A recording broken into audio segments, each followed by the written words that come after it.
So a few days ago, the government officially destroyed my dream and took away the whole reason I started doing farming. So the whole reason I bought land and started this farm was so I could work hard, sacrifice my life to leave behind something for my children in the future. Them, I guess, a form of security, if you will, because they'll have a nice little farm that they can work themselves, or if they wanted to, they could sell it.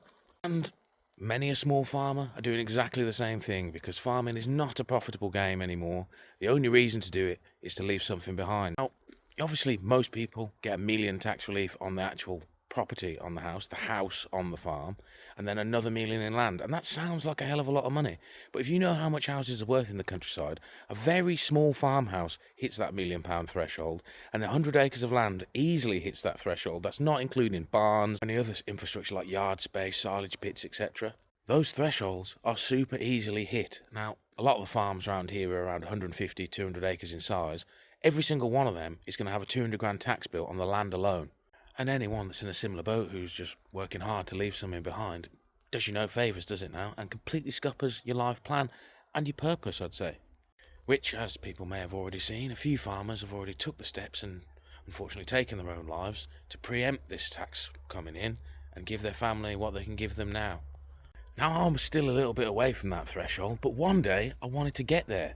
And if, like the majority of small farms in this country, I did get there, I'd leave my children a massive tax bill now. So they would either have to sell the farm to be tax-free or tied into a lifetime of servitude to the man. It's what I think this is generally about. Getting people to sell their farms so big business can buy them up and they become part of these mega conglomerates now. Or to tie those small farms that want to keep it into a lifetime of paying bills that they wouldn't have to pay. Paying a mortgage now, which they wouldn't usually have to pay. So squashing the last freedom of the last sort of class of free people in this country. And you may have seen the NFU have finally got a bit of backbone about it, and on the 19th of November, farmers are marching on London. Not everyone can obviously make it because travelling in a tractor is not the easiest, but if you can, I would highly recommend getting there because numbers will matter for this sort of thing. We've seen the power that the French farmers have had when they've done a show of force on their government.